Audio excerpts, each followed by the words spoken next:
পৃথিবীর বুকে এমন একটি স্থান আছে যেখানে গিয়ে মানুষ ভুলে যায় তার পরিচয়, তার পদমর্যাদা, তার ধন সম্পদ। সাদা কাপড়ে আবৃত লাখো মানুষ একসাথে কাঁদে, একসাথে বলে লাব্বাইক আল্লাহুম্মা লাব্বাইক। এ যেন মানুষের নয়, ভালোবাসার ডাকে ছুটে চলা আত্মার মিছিল। হাজার হাজার বছর আগে আরবের উত্তপ্ত মরুভূমি, চারিদিকে শুধু বালু আর নির্জনতা। সেই নির্জন প্রান্তরে মহান আল্লাহর আদেশে হযরত ইব্রাহিম আলাইহিসসালাম রেখে গেলেন তার স্ত্রী হাজেরা আলাইহিসসালাম এবং ছোট্ট শিশুপুত্র হযরত ইসমাইল আলাইহিসসালামকে। ভাবুন একবার, না আছে পানি, না আছে খাদ্য, না আছে কোনো মানুষ। একজন মা তার শিশুকে বুকে নিয়ে পানির জন্য ছুটছেন। তিনি দৌড়ালেন সাফা পাহাড় থেকে মারোয়া, মারোয়া থেকে আবার সাফা। একবার নয়, দুইবার নয়, 7 বার। এটা শুধু দৌড় ছিল না, এটা ছিল একজন মায়ের বিশ্বাসের ইতিহাস। আর তখনই আল্লাহর রহমত নেমে আসে। শিশু ইসমাইল আলাইহিসসালাম এর পায়ের নিচ থেকে বেরিয়ে আসে পবিত্র জমজম কূপ। আজও কোটি কোটি মানুষ সেই জমজমের পানি পান করে তৃপ্ত হয় আর স্মরণ করে এক মায়ের ত্যাগ। সময়ের পরিক্রমায় হযরত ইব্রাহিম আলাইহিসসালাম ও হযরত ইসমাইল আলাইহিসসালাম আল্লাহর নির্দেশে নির্মাণ করেন পবিত্র কাবা। পাথরের পর পাথর বসানোর সময় তারা দোয়া করেছিলেন, হে আল্লাহ, আপনি আমাদের এই আমল কবুল করুন। সেই কাবাকে কেন্দ্র করেই আজ পৃথিবীর কোটি কোটি মুসলমান নামাজ পড়ে আর প্রতি বছর ছুটে আসে হজ পালনের উদ্দেশ্যে। হজের সঙ্গে জড়িয়ে আছে পৃথিবীর সবচেয়ে আবেগঘন পরীক্ষার গল্প। এক রাতে হযরত ইব্রাহিম আলাইহিসসালাম দেখলেন আল্লাহ তাকে তার সবচেয়ে প্রিয় জিনিস কুরবানি করতে বলেছেন। আর সবচেয়ে প্রিয় কে ছিলেন? তার আদরের সন্তান ইসমাইল আলাইহিসসালাম। একজন বাবার জন্য এর চেয়ে কঠিন পরীক্ষা আর কি হতে পারে? কিন্তু আল্লাহর আদেশ মানতে ইব্রাহিম আলাইহিসসালাম প্রস্তুত হলেন। আর অবাক করা বিষয়, ইসমাইল আলাইহিসসালামও বললেন, বাবা, আল্লাহ যা আদেশ করেছেন তাই করুন। এ যেন আনুগত্যের সর্বোচ্চ উদাহরণ। যখন কুরবানি করার মুহূর্ত এলো, তখন আল্লাহর পক্ষ থেকে জান্নাতি দুম্বা পাঠানো হলো। ইসমাইল আলাইহিসসালাম রক্ষা পেলেন।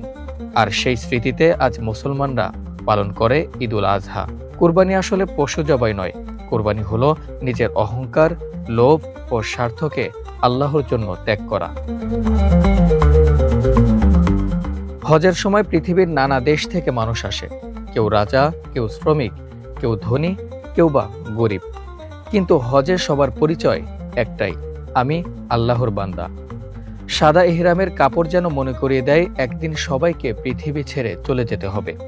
সঙ্গে যাবে না অর্থ, যাবে না ক্ষমতা, যাবে শুধু আমল।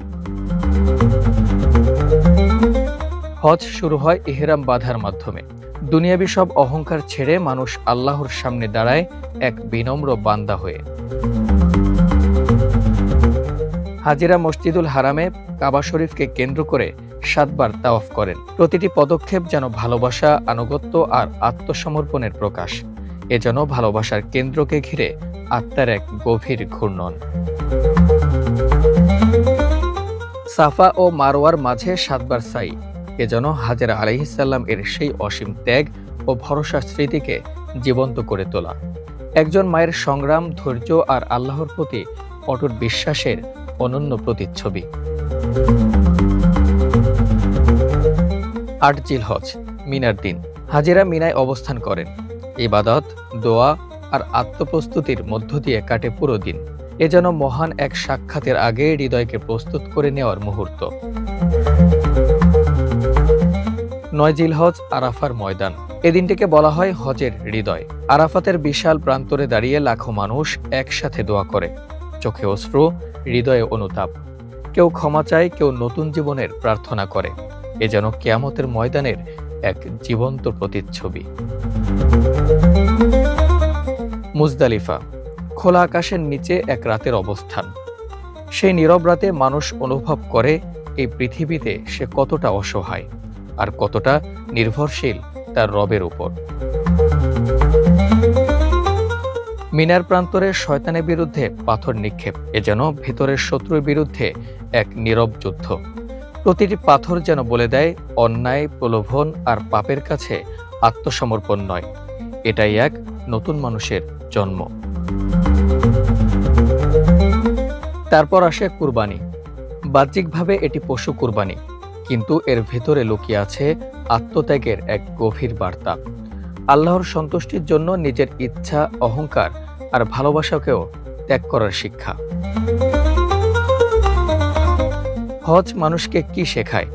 হজ মানুষকে শেখায় ধৈর্য, ত্যাগ, সহনশীলতা, ভ্রাতৃত্ব, আত্মশুদ্ধি, আল্লাহর প্রতি নিঃশর্ত ভালোবাসা।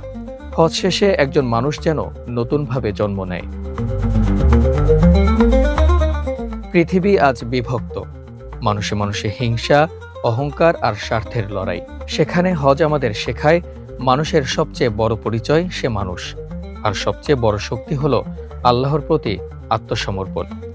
যখন লাখো কণ্ঠ একসাথে বলে লাব্বাইক আল্লাহুম্মা লাব্বাইক, তখন মনে হয় এ পৃথিবীর সব ভালোবাসা যেন এক জায়গায় এসে মিলেছে। আবু সালেম মোহাম্মদ সাব্বির, প্রজন্ম 24।